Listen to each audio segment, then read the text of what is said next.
everyone, and welcome back to the Rachel Unpacked podcast. I am your host, Rachel Medina. I am so excited to have Stacey Marks here from Marks Law. She is a family law attorney in Southern California, and she is going to be talking to us about trusts. Okay, so not just trust and trust issues people have in their marriages and beyond. That's a whole other show, but specifically about the money moves you need to make, how to protect your assets or your assets in that regard, and also share with us her female journey as an entrepreneur, how she got the courage to really lean into this line of work, and juggling family, career, and any other aspects of her life. Stacey, welcome. Hi, Rachel. Thank you for having me. Tell us a little bit about what you do. Well, I am a family law attorney, and I've been doing that for 21 years. I most recently, within the last couple of years, took on additional types of law practice. I'm doing estate planning, um, along with preparing special needs trust because I have a special needs son. So when I got that together for myself, I thought, wow, I need to start helping out other people with this area. And then I also do conservatorships and guardianships. And conservatorships fall along the line with estate planning and special needs trust because when your disabled child becomes an adult, you have to put certain protections in there to protect them as they go through the adult part of their life. So Oh, amazing, amazing. So yeah, we are going to get into some of those nuggets. It's a little bit of cheating. I know a little bit more about you, obviously. We worked in the same building and we got to know each other. And so I'm like, oh my gosh, she would be so amazing to have on the show. So thank you so much for coming on. I know listen, this is a busy, busy woman that we have on this show today. So thank you for taking the time. All right, so I'm gonna look at my notes here. Let's talk a little bit about, I like to call your CEO journey. So you at some point decided that you wanted to become a lawyer or get into law. Can you tell us a little bit about, what you were about before you became a lawyer and what that journey looked like into becoming a lawyer? sure. Wow. Becoming a lawyer actually goes all the way back from when I was a kid. I'm probably one of those unusual young adults, teenagers that I already knew that what I wanted to do. I wanted to be an attorney, and I specifically wanted to be an attorney to represent children. Um, I love children. I feel sometimes they don't get a voice out there. So when I was younger, I would be part of different organizations, even in school, whether that be ASB or whatever. And I was always trying to find different ways to vocalize rights for students and other teenagers. So I knew right away I was going to be an attorney, much to my parents' dismay. They did not want me to be an attorney. Oh, My they dad had a didn't? horrible experience with it. So, because he went through a divorce himself. So it was like, don't ever be an attorney.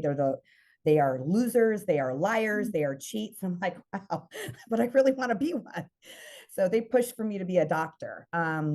But I can tell you, I don't know how it is now for teenagers going through counseling and pursuing going to college and pursuing their dreams, if they even know what that is at a young age.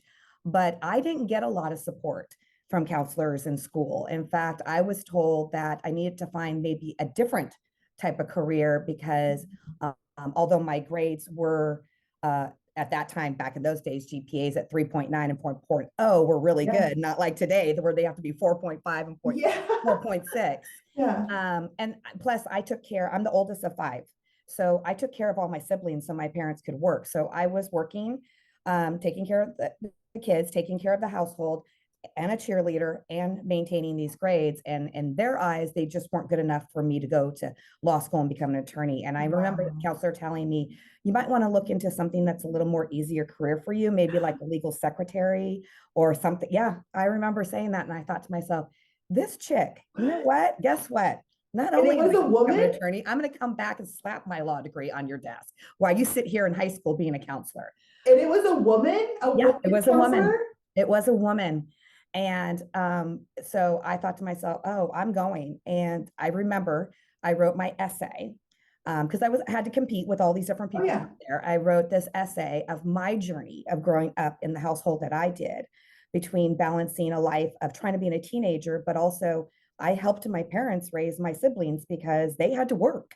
I had two parents that were working. And so I learned how to do lots of things on my own, and I was their tutor, and I made sure their homework got in there. And if they need to be picked up, that was me. I did all of those things. So I shared that journey in my essay to the colleges, and I had an overwhelming acceptance to colleges. So I got to choose where I wanted to go. Uh, So I was very excited. I ended up going to UCI because that way it could be far enough from home, but not too far, which yeah. was a fantastic school. And they had a great legal program. I won't lie though, I went in as a bio-sci major to make my parents happy so they would be Oh. supportive. Yes, I know. I got in as a bio-sci major.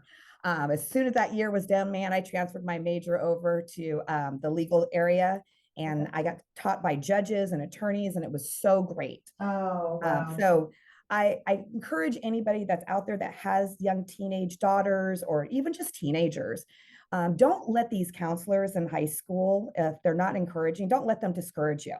You can forge your own path. I don't care what they say. Okay. If you And, want it bad enough, you can go get it. and even parents sometimes, because Yes. their vantage point is so limited, right? They're limited by their own beliefs of what they think is possible.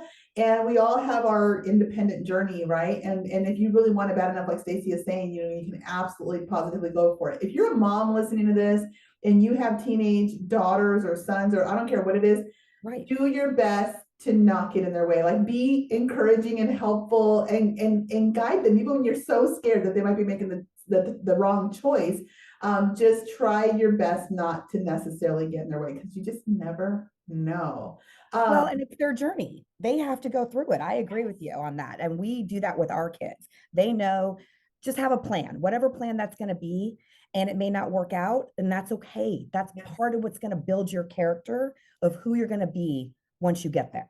Yes, yes. I mean, it's like, as parents, we want to be encouragers and we want them to dream big, but sometimes we're guilty of being the dream killers. And then it's so unfortunate that they're in a school system where, even the counselors and even maybe other, teachers could be, oh, kid, you're not quite cut out for that. There's so many stories, even with famous people and stuff like that, that had people telling them the negative things and then they went and proved them wrong. Okay, so your counselor tells you this, you're just like, ha, I will show her. Right. And then you break through. And by the way, I just want to say a little something. I gave my second public speaking speech at UC Irvine to their entrepreneur, because they're like the ants or something. Yes.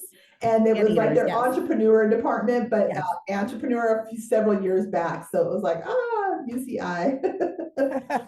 So now you get your degree, and now is this like a mostly male dominated space? Is there a lot of women, and like, what did you encounter at that point? Well, I had been already before I even got into UCI. At 17 years old, I began working in a law firm. Ah, And I encourage anybody that's pursuing a career at a young age to definitely go out there and get the work experience in the area that you want to do. Because you may find out, I don't want to do this. yes, This is yes. the wrong area for me.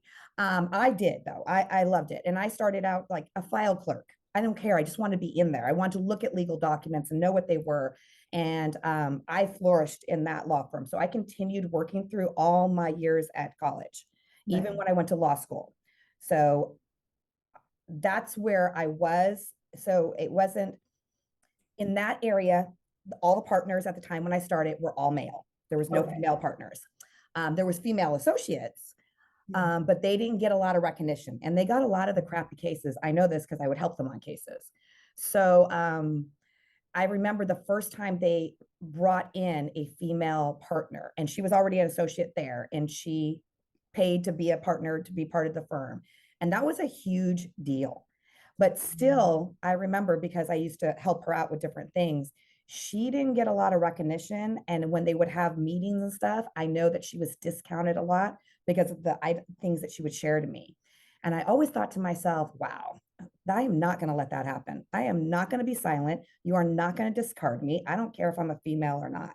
Now, with that said, that was also happening with fellow associates, like other female. You would think that, yeah, as women, we want to empower each other, right? We want to be supportive. Right. But there in the legal field, let me tell you, there's a lot of females that do not do that.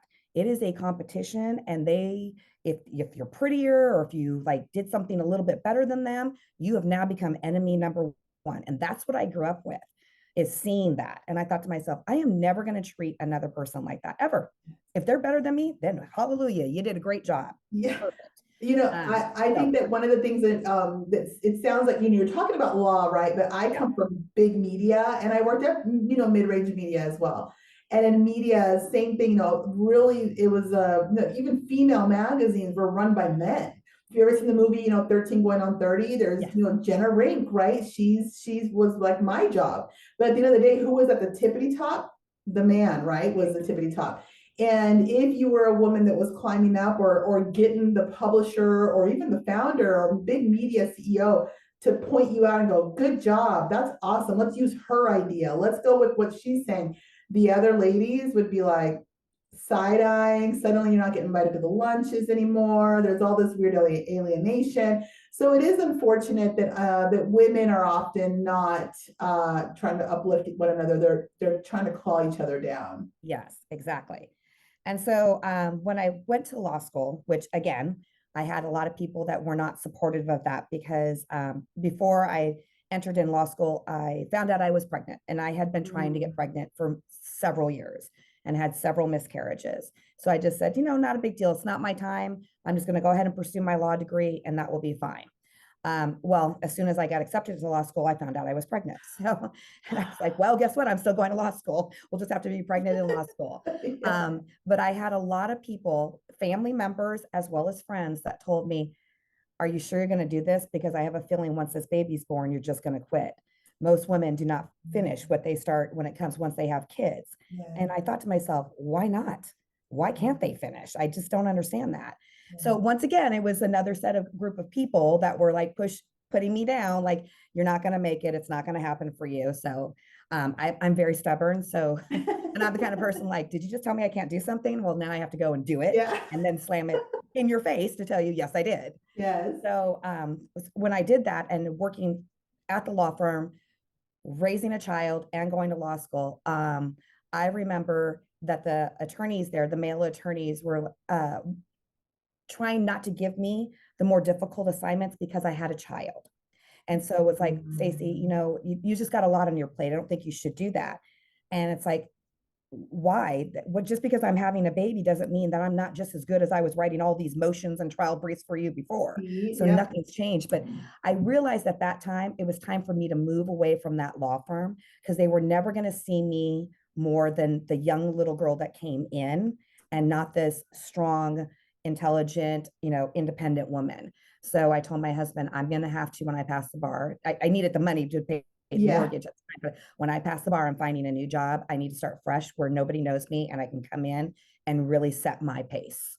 So what So I love about you saying that is I talk often about sort of deciding choosing your avatar, like decide who you are and lean all the way into that role, research your role, just like an actor with his lines, and understand like life's a stage, as they say, and you get to choose a character that you want to play. But you're right. Sometimes if you enter into a situation really early and really young, and as you're green and developing, they're always going to see you as that like sort of deer trying to like get her footing, instead of seeing you as this like solid person, credible professional person that they can trust with big decisions, right? And right, so you leaving to go to a firm that's never met you, in a sense, and they only can see you in this role, and they only see you in this, it's like sometimes that's just what it takes. But I talk about that part often because it's just perception, and in my world it's marketing. You choose your narrative and you go and you lean all the way in, whether it's, hey, now I'm a realtor, or now I'm this, or now I'm that. It's like think right. it, do it, speak it, dress it, walk like it, until people believe that that's what you are. And it's so funny that you say that, Rachel, because we tell our kids, my husband and I are big on that. You got to believe who you're going to be, pick that role and go and do it. And my husband's favorite line is, you fake it till you make it. I mean, nobody knows. They don't know what you know that you don't Yeah. know. Yeah. So I absolutely agree. And I know a lot of people sometimes just stay where they're at because it's familiar, it's comfortable, it's safe. And I felt all those things. It was a big decision that when I passed the bar that I was leaving, because I had been there since I was 17 and I passed the bar in 2001. So I was like, oh my gosh. And I had, by the way, I was pregnant when I passed the bar with my second kid. So yes, I just kept Yeah. doing this whole pregnancy thing through it. But I remember thinking to myself, this is going to be so scary, but I can't be here. This is not what I want in my life. So I'm going to take a chance. I'm going to go out there. I'm going to try another firm. I'm going to let them see that I can do this. And yes, I am scared to death. Yeah. What if I fail? What if I don't make any money? We have a mortgage to pay. And my husband was making good money, but it was still my money mattered to pay other bills. And it Yes. was like, oh my gosh, I can't believe I'm doing this. But my husband was like the biggest person, my biggest supporter. He said, you're leaving. I don't care what it takes. You'll figure it out. You are brilliant. You will be fine. So I had that support from him. And then my kids were my other part, that I didn't want to drive all the way to Orange County anymore and not watch my kids grow up. And I remember when I took the job here in Corona in family law, just so we're clear, people, when you go to law school, you learn all the areas of law like a semester just so you can take the bar. That doesn't mean you know it. Yeah. That's nothing to do with practice. And I remember going, okay, I'm going to do this job. I've never done family law.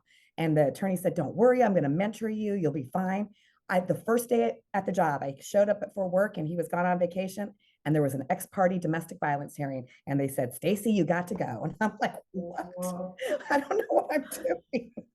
Oh my God, I'm going to get fired. And my client's going to get a restraining order. And it worked out really good, but it was the scariest thing in the world. But then afterwards, it was like the most invigorating because it's like, I did it. Oh my God, I got through it. Yeah. I did it.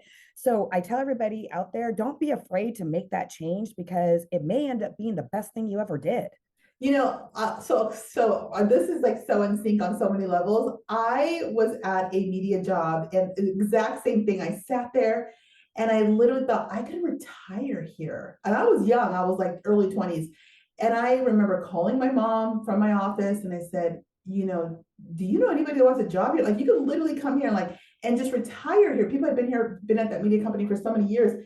And she said, well, just then congratulations. Like now you know where you're going to be. And I said, oh no. I said, it's the one thing that made me realize I need to leave here, like learn what I can and leave as soon as possible. And she was so confused by it. She was like, but you're out calling me, asking me if I know anybody that wants a job because people retire here. I said, yeah, because while I'm here and I'm in a position of some soft power to be able to get people in to help others, but I need to get out of here.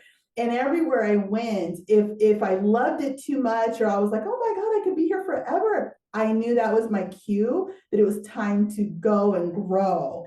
And I constantly put myself in these scary, sort of uncomfortable positions for maybe like $1,000 a month more. I always had to get more money or a better title, but I always jumped. And so I was like a career jumper. And my mom was a career woman where she stayed all these years at her job. And she said, you are destroying your resume. And I'm like, no, I didn't get a master's degree. This is what I'm doing. This is how I'm getting my MBA, like in real time, hands on and everything. And she didn't really get it. And a lot of people thought I was crazy, but that thing that you're saying, ladies, if you're listening to this and you've been at your job for 10 years, 5 years, maybe 2 years, if you feel like you've grown as much as you can potentially grow, or you've learned as much as you could potentially learn, start looking out for that next expansion opportunity, whether it's a new title, new education, whatever it may be, or starting your own business, as we always say, right?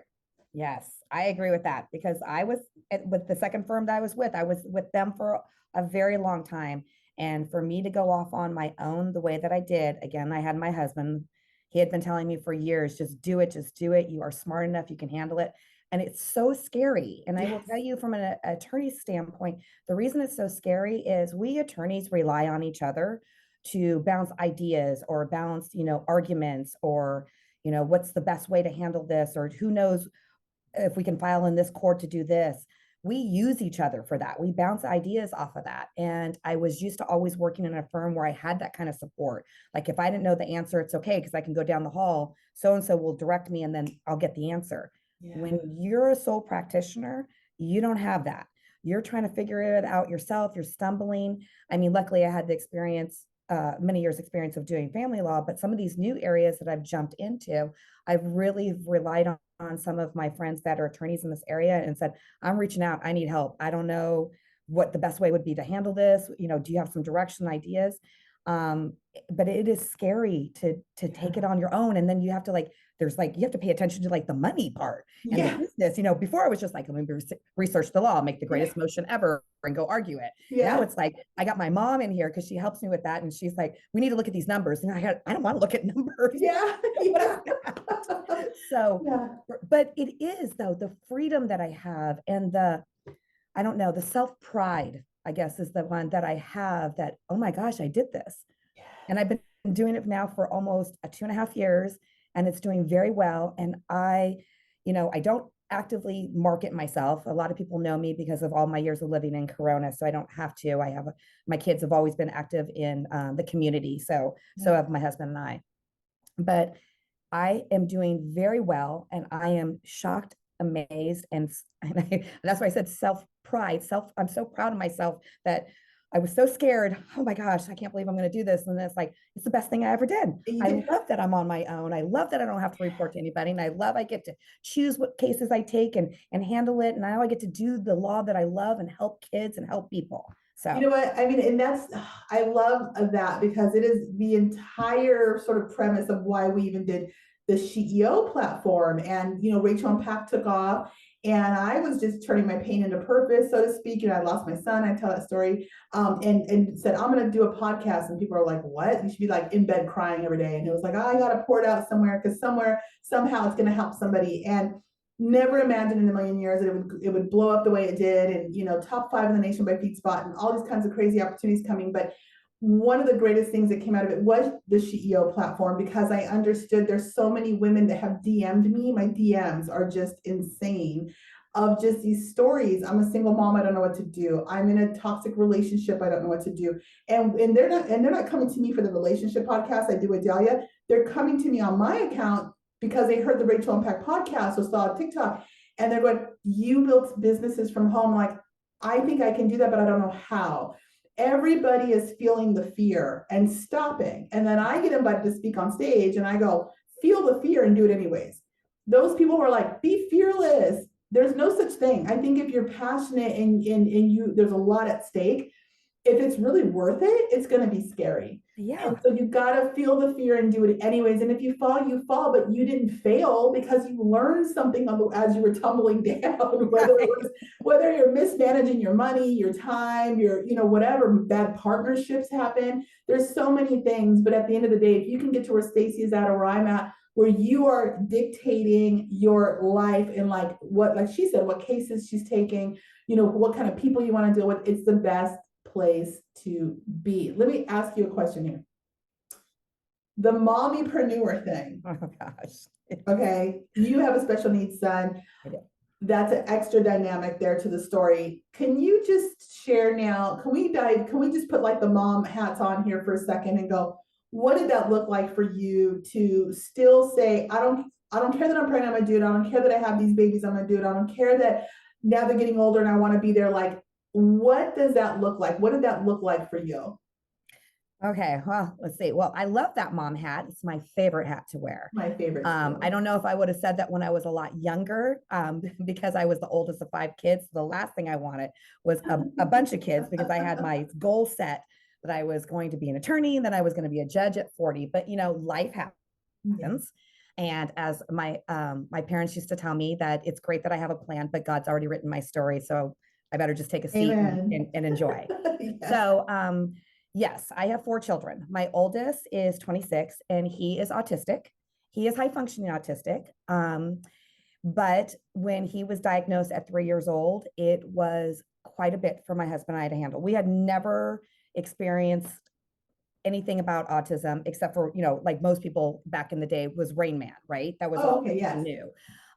This was completely different. At the time, they categorized it as Asperger's syndrome. Today, they don't do that anymore. It's just, autism spectrum disorder, ASD. Okay. So they just keep it under one umbrella. But he was still verbal, so I didn't have that issue, but he had a lot of disabilities with communicating and expressing feelings. So there was a lot of meltdowns, and he struggled with social skills. So it was really, really hard. And during that time, when I had him, and my second one came 4 years later, I remember the doctor telling me, my husband and I jumped in. I'm a researcher. I'm an attorney. So, okay, he's got autism. I'm researching everything. I'm joining every chat room. Yeah. I am getting on anything that can help me. I want other parents to tell me what they're going through so I can embrace this, because to me, I didn't look at it that so much that my son had a disability, and like, how are we going to deal with it? I was like, how can I help him manage through his life? Because he's going to go through obstacles, and I'm going to teach him how he's going to maneuver that. Just like I would teach any of my kids. How are you going to maneuver through life? So that became my major goal. Well, what happened was I was working full time and I was really doing well. My boss was like, wanted to make me partner. But it became apparent that one of us, my husband or I, we needed to step back because Nicholas was requiring a lot more.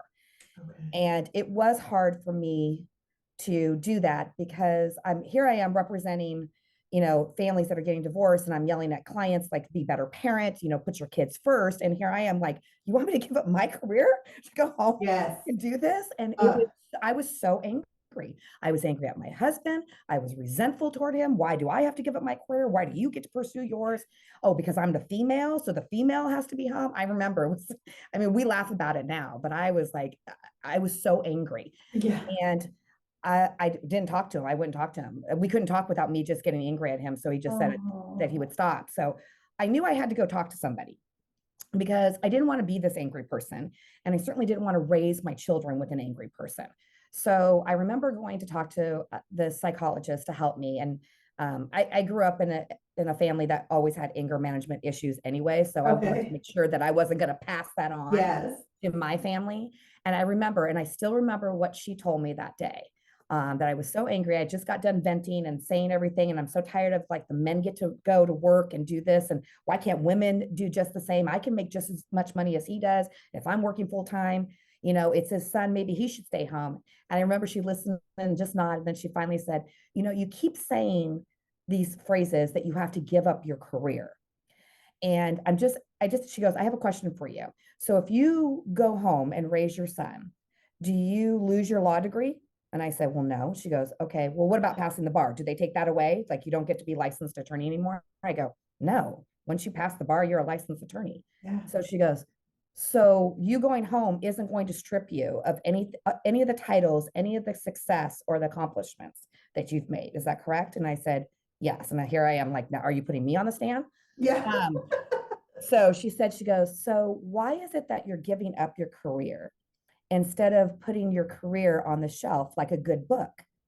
I mean, there's good books that we love to read and we finish them and we put them on the shelf because we want to come back and reread them. So why isn't that the same thing for you? Why aren't you just putting your degree on the shelf and we're going to come back to that after I get things settled? And I thought to myself, wow, I didn't think about it that way.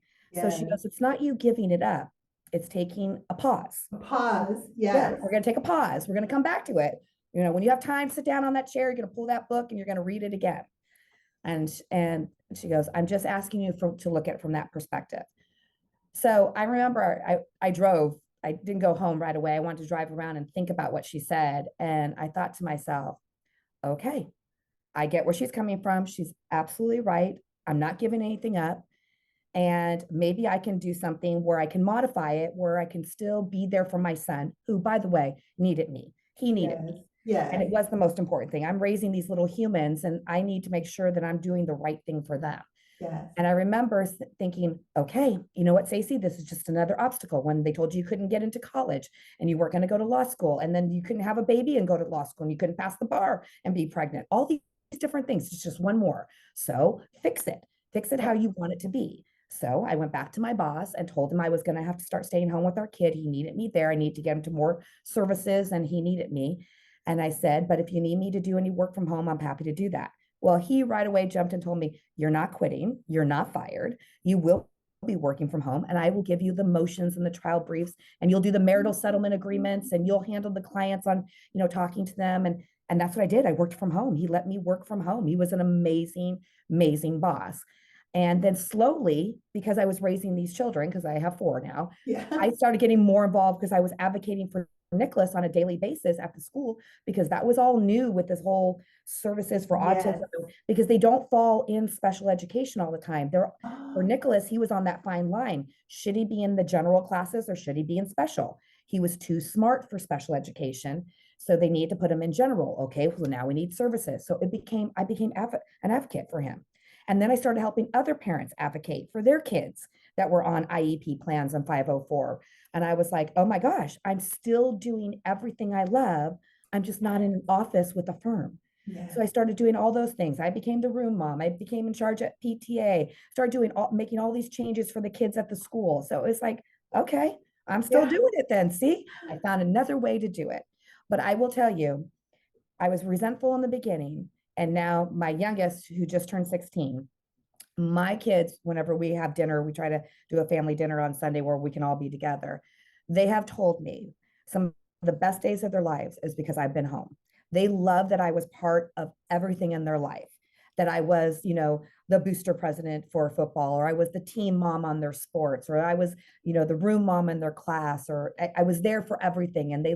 they loved that I threw the most creative birthday parties for them with their friends. And Yeah. they said that they had a hard time with me going to work. Like, wait a minute, where's Yeah. our mom? We need her back. So I would tell any mom, first of all, your best job that you're ever going to do is be a mom. It is. Okay. And it doesn't mean just because you're a mom that you don't get to have a career and that you won't find it along the way. Right. It may not be in the same time period that you want it or frame, but it can happen. It will happen. And it's if you want it bad enough, it will happen.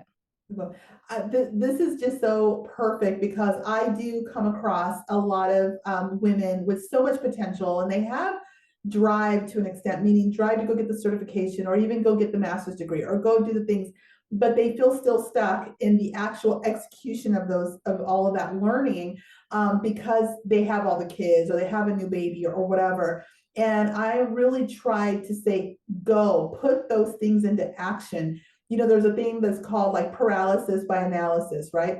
And oftentimes we spend so much time wanting to do the research or the prep work or the whatever that we don't actually get the thing done that we're aiming towards, right? And I think as women, oftentimes, because we do have the people in our ears saying, put the kids first.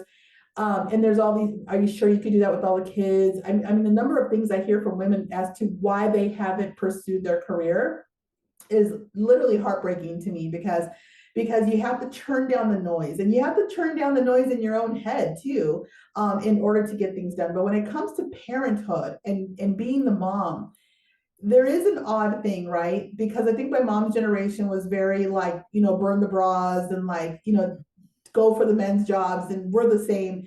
But I think we've really entered into an area where women really want balance, and it's less about the riches and the titles, and more about showing up as the mothers we always wish we maybe had, the mothers that we know that we still want to be, but also be like the badasses, so to speak, in these other areas.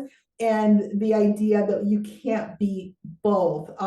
And I was raised by an executive type woman, and she was not home a lot. I mean, that job was number one, and I understood that as a kid, right? But I also became a mother, a young mother who understood I wanted differently for my child. I wasn't really succeeding at that at the beginning when I was building my career. Entrepreneurship has given me that opportunity to do the thing that I'm really good at, that I enjoy doing, while also being incredibly present for them when they were teenagers and then young adults. And I think that I agree with you on the balance. I think more women are trying to find that balance, but I think it's healthy for your kids to see that too. I Yeah. think it's healthy for them to see that, yeah, mom has a job and it's outside of just, making my lunch or picking Yes. me up to go to soccer practice. Yes. It's more than that. And I know that my kids are very proud. They love to brag to their friends that their mom is this attorney and this is what she does. Um, Even though they go, but she hasn't made dinner in 3 nights. So, Yeah. but, Yeah. they love seeing that I do that because they know that I can also be their mom. And Yeah. I am there for the important things. I make sure that we find time together, whether it's a Friday night where finally nobody has something, or a Sunday where we're having breakfast all together or something. I Yeah. make it my goal to know what's going on in their lives, even while I'm working this job. And I'm still a part of everything. I probably live on very little sleep, but that's okay. Because one day they're all going to leave me, and it won't matter that I they'll remember that. know. They'll And remember all of that. that is the thing, ladies. If you are listening to this and you are currently in the storm of raising littles and you feel super overwhelmed, like during COVID, so many of the women, that's kind of where this part of my career flourished, because there were so many women feeling like they were they were drowning in the undertow of it all. You know, at the end of the day, you just got to remember it. Find your footing in that. When you're with your kids, be all in with your kids. You know, when you're at your job or working on anything, be all in and let them respect that you're all in over here during this time and this time. I've talked to several ladies now, even doing the interviews, and they've gotten really great at compartmentalizing all of the aspects of who they are, all the different hats we wear. You know what I mean? And even for me, when I was working from home at times back in the day, my little one, who's now, 24 years old, he would watch Teletubbies or whatever, and I would do 45-minute increments. So I'd say, okay, when mommy's on the phone, you gotta be quiet. And I didn't want him tugging on me, going, oh, mom, trying to show me his little drawings. It was like, mom's on the phone 45 minutes. But then that 15-minute before the next hour, I'd sit on the floor with him. We'd have snacks, or we'd go outside really quick and hula hoop. It was like I was all in on him for those 15 minutes until I was done with my work for the day. So everybody has their different ways of doing things. I just like the idea of like, hey, they're in front of you talking. Don't be like this, going on your phone, Mm-hmm. because that's not landing with them. Right. And so don't try to multitask necessarily, try to be extremely present, is what I will leave with that. But let's talk about trusts. So we've had a Okay. really good time here talking about the CEO side, the mompreneur side, entrepreneurship. What about what you actually do? I know you're talking about conservatorships and special needs trusts and stuff like that. What should women know about trust? Like what are they, by the way? And like why do we need them as women, whether we're single or married? And why should we have them as business owners? Okay. Well, first of all, you need them. So the most important thing overall, you need them so you can avoid probate. Okay. Probate is a very long and expensive process, and it follows certain code sections that are under our California probate code sections. And so you may not want your assets to go to certain people or to be handled a certain way. And if you don't have a trust in place, that's exactly how it will happen. And the court appoints people. If there isn't somebody there to be an executor, they appoint people, they appoint appraisers, all these different expenses that you have. And it can go up to 2 years before anything is ever distributed from the estate. Wow. So having a trust is essential for everyone. And the great thing about having a trust is it is revocable. You can edit it, you can modify it, you can add more assets, you can take them out, you can change your beneficiaries. Maybe, you're done talking to a certain kid that just kind of went off the rails and left and went to some cult. Great, let's take them out of the trust. Okay. So you can do all those things. You can change your trustees. You can have a corporate trustee, a bank trustee, whatever you want to do. That's the great thing. It's yours. It's your estate plan that you are fixing it to fit you. It's not one all goes across the board. For businesses, it's important to put them in there too, because what happens to this business if you pass away? Right. If you're Yeah. the sole owner, that's assets. That's assets that now the court has to go through and go, okay, so what do? We got to take inventory. Are we selling off pieces? Are we selling off the brand, a clientele list? It's just a big, huge hassle. So if you don't have something in place telling people what it is that you want done, then this is what the court goes, well, you left us no choice. Like, we're handling it now. So that's why they are important to have. Um, with the trust too, and I say this to a lot of women that are going through divorces or about to go through divorces, this is where you need to make sure that you're changing beneficiaries. In fact, I'm doing a trust too when you have kids. So let's say you're divorced. So typically, yes, the husband and wife, they get the kids, right? Absolutely. That's definitely going to happen in a custody situation. However, what if you have a trust in place and your husband has a trust in place, and then you both die? have you guys provided who's going to be the guardians for your minor children?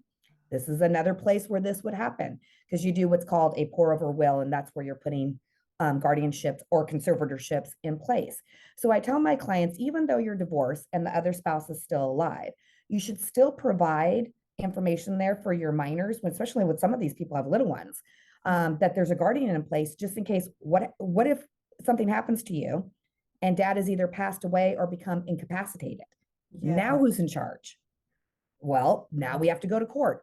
And granted, with that said, you still have to go to court to get the court order, but the court is looking at your trust document that you said, this is what I want Right. to be, this is who I want to be the guardian. So that helps them, like, okay, we're not having to appoint somebody, call in the county, all this kind of stuff. So a lot of people don't think about those things. Yeah. And then, Oh, good. and then two, you may, have young children and you're going to pass away. And what are we going to do with all these assets? Because we're not going to hand over $1 million to a 12-year-old. Yes. So that's another area that we start addressing inside the trust, all these different things. But like I said, as time goes on, every 3 years, you should be reviewing your trust to see, like, okay, is everything up to date? Has the laws changed for tax reasons? You'd always want to check that because the government is constantly trying to find different ways to Yes. not let us have as much money as possible when we pass away. But you want to make sure too, like, have my beneficiaries changed? Or, okay, you know what? Who I thought should have been the perfect trustee, that's not the person anymore. Get that taken care of. Got it. Because your trustees are going to manage your assets after you pass away, whether they're going to distribute them outright to your beneficiaries, or they're going to be managing this trust for over a period of time until your beneficiaries reach the age that you want them to receive the money. Right. In the case of a special needs trust, the reason I tell clients that have kids with disabilities, the reason you need a special needs trust with your estate plan is if that child is receiving government aid, whether it's SSI or Medi-Cal, they can't be receiving a large sum of money from you. It will take away their government aid. So you set up this special needs trust where that portion of your estate goes into, and it's managed by a trustee to help supplement what the government is not paying for. Got it. So they don't lose out on all of that. So it keeps it within the limits and stuff like that. Right, exactly. Because there's certain things that the government pays for, and then there's certain things you can pay for that won't affect, because you can't be having more.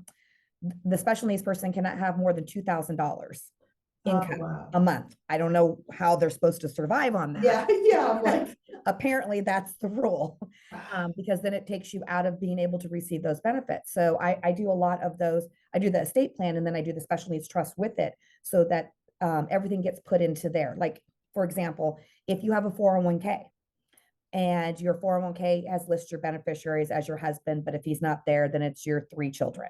Well, if one of those children is special needs, and they eventually will go get government funds because of their needs, you want to make sure that now that beneficiary spot says, special needs trust of John Smith, because that's where you want the 401k to go, not directly to them, because I don't want to go into all the legalities of, there's different types of special needs trusts, and some of them the government wants accounting, and other ones they don't need them. Okay. So I'm creating the ones where the government doesn't need an accounting. Okay. So, but except for taxes, when they do the taxes, but this is different. Social Security wants the accounting, and I'm trying to avoid that for some of these. But there's just so many different ways to manage your estate in these trusts, and you get get the court system out of it. You should be able to decide how you want your estate to go and who do you want it to go with. So I have a question. So let's just speak to the ladies who have put their career first. This is a very common thing, especially in California. They have not been married yet. They don't have kids yet, possibly, but they're getting into a serious relationship. It's looking like they're going to head down that road. But there is a concern. And the concern is, I built this. I have this amazing business. I have maybe a personal brand. I have whatever it might be. Maybe you have Airbnb businesses. I don't know, real estate businesses. Women have so many different things that they're involved with now. They meet a wonderful man. He got down on one knee. They're going to get married.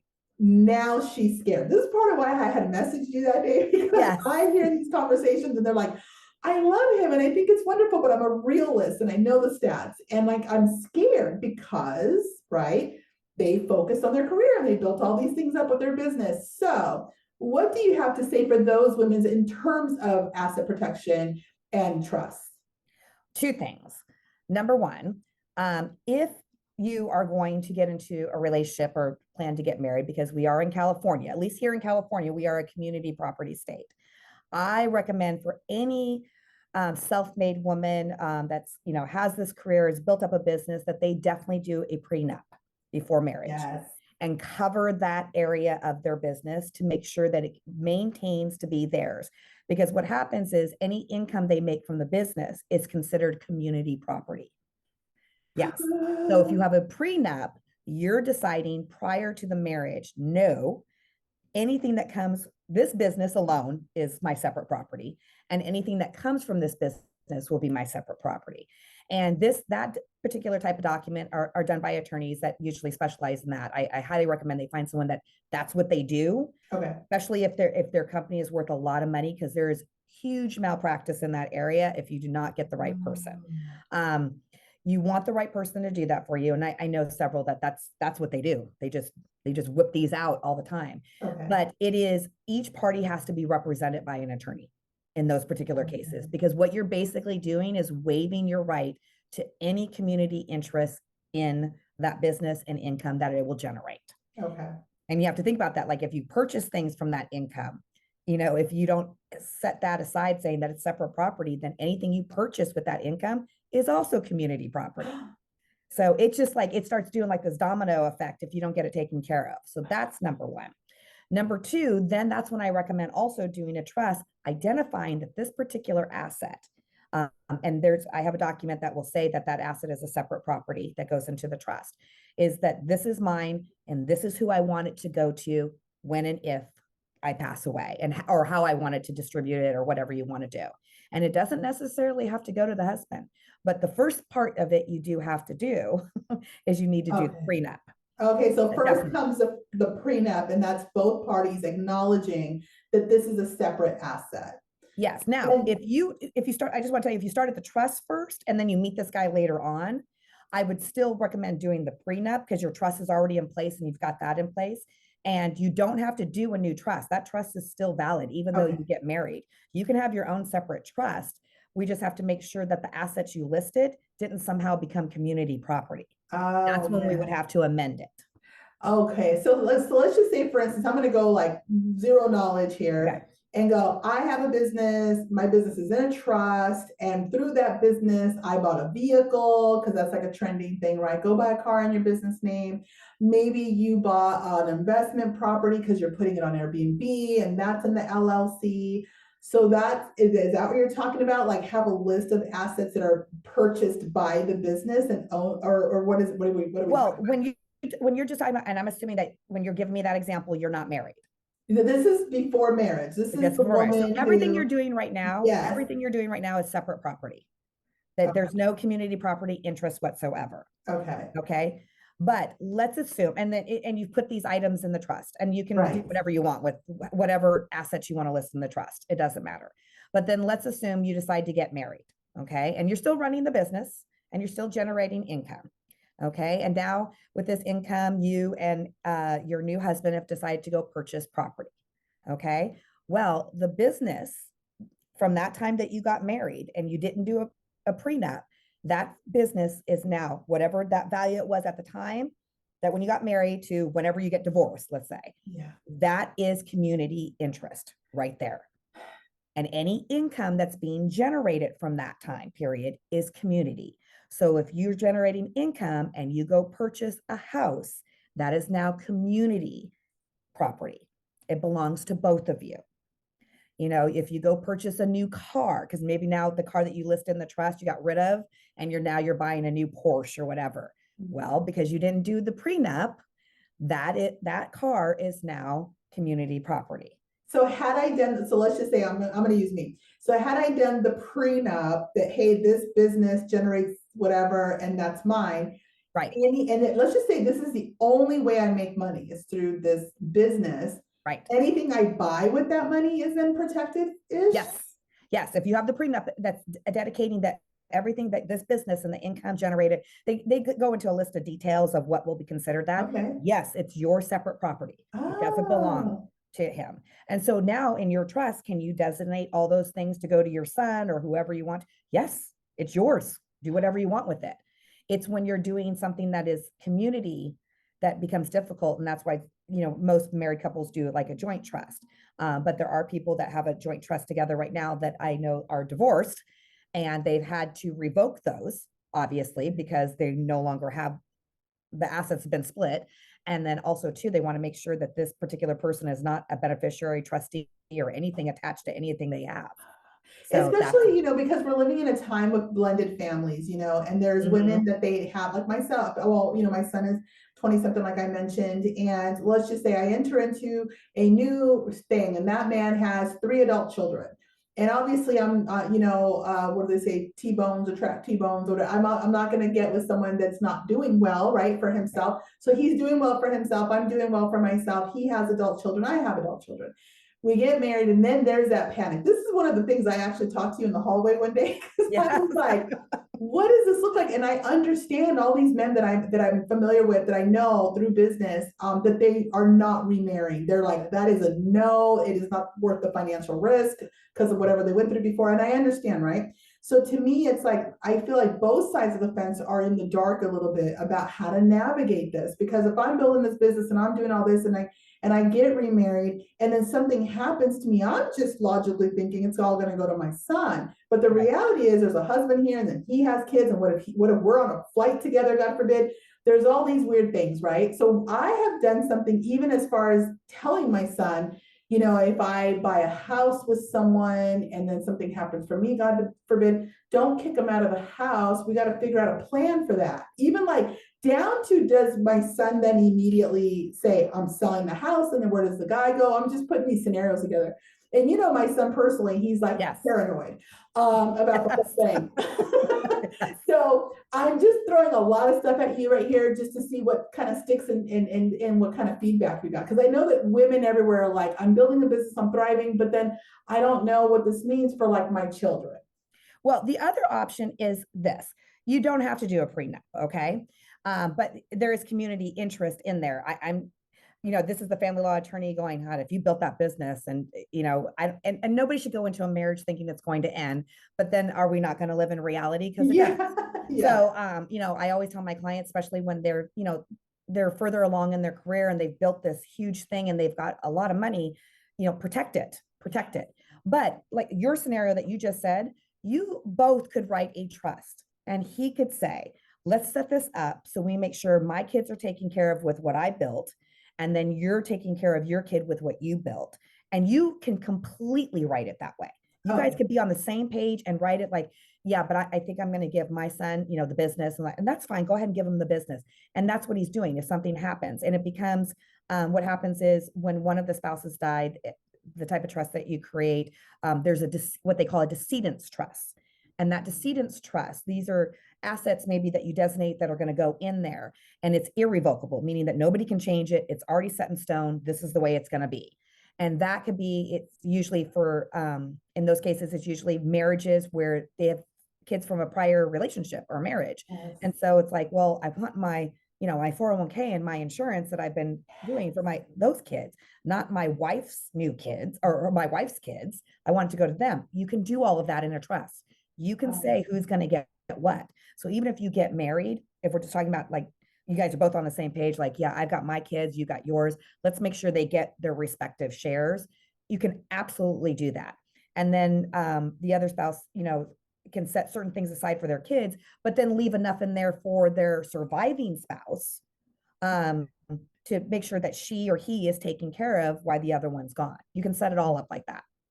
It's absolutely amazing. And I think that, many women that are going to listen to this will hopefully not be afraid to take the dive again, because now they have a little bit more of the tools of how to navigate and feel more confident to even show that they're aware of this, and to be able to bring it to the table. I think most men would appreciate that. I think it'd be a breath of fresh air for them to hear, like, oh, okay, she's open to this, and she's aware of these things. And so I personally really just love this. What are three things that you would like to share with women? Whether it's regarding trust or building a business mindset, what are some three little takeaways you'd like to leave them with?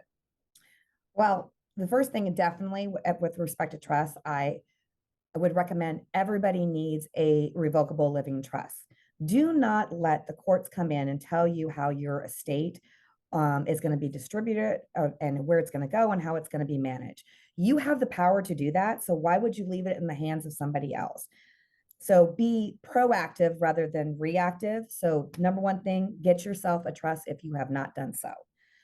The second thing I would say is, ladies, do not be afraid to do the unknown, to do the scariest thing in the whole world, because it's probably the thing that you should have done a while ago.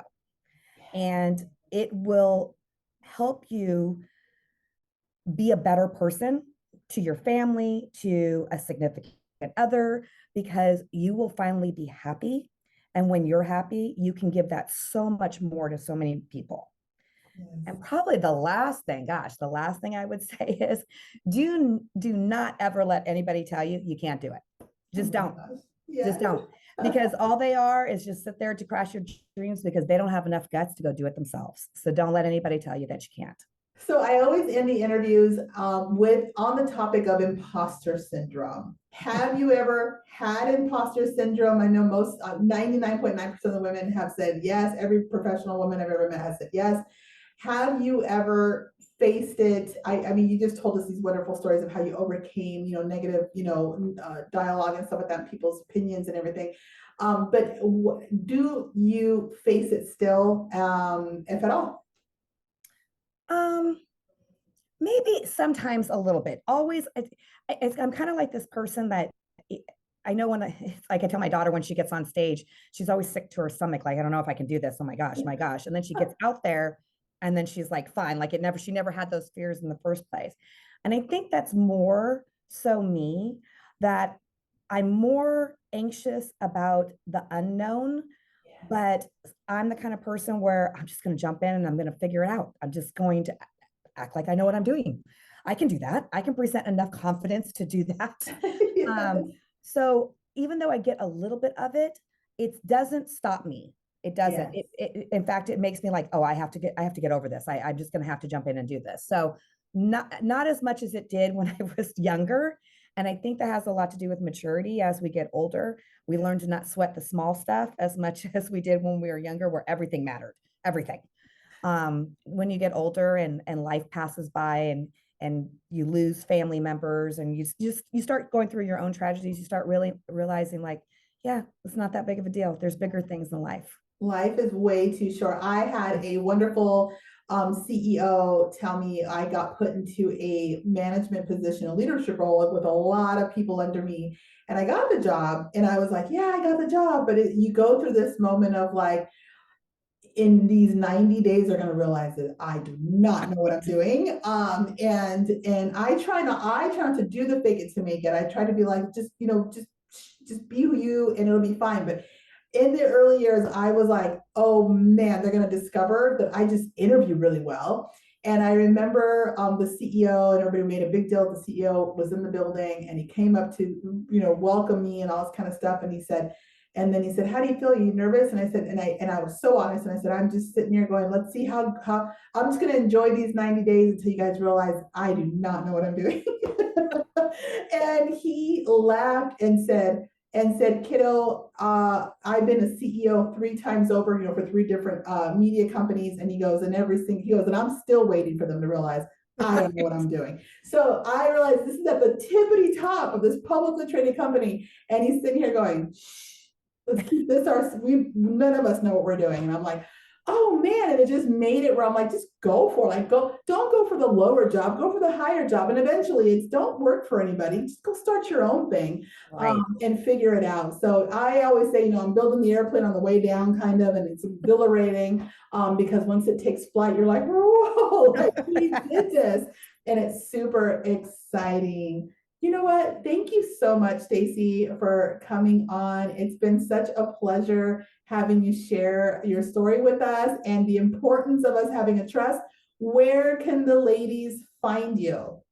Oh, well, I don't have a website, but they can find me. They can call my office, which is 951-289-3652, or email, which is S as in my name, Stacey Marks Law at gmail.com. I also have a Facebook and Instagram page, and it's Stacey Martinez Marks, attorney at law. So either of those areas, I wish I could just tell you word of mouth too, because that seems how I'm getting everybody. The phone's ringing off the Yes, hook. so much word of mouth. Can you do you have any resources that you can share? Like maybe we can pin it to the episode or pin it inside of CEO. I don't know if it's like a checklist. Just anything you think of, just let us know. And you Yeah. can email it over, something like not everybody submits, but if you have something, the door is open for you to do so. Ladies, if you're listening and she does have any little sort of tip sheet or anything like that, we will include it in the CEO platform. Thank you so much for Thank you, being Rachel, for having on. me.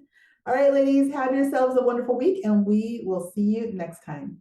Okay. If you're new to my content and you want to tap into resources, workbooks, courses, masterminds, a community of like-minded women that can support you on your entrepreneurial journey, head on over to my website, rachelmedina.com, and click any button you see that says CEO, and it'll take you right on over there. In the meantime, if you're not doing so already, please follow me on social media at Rachel Medina 101. Let's go.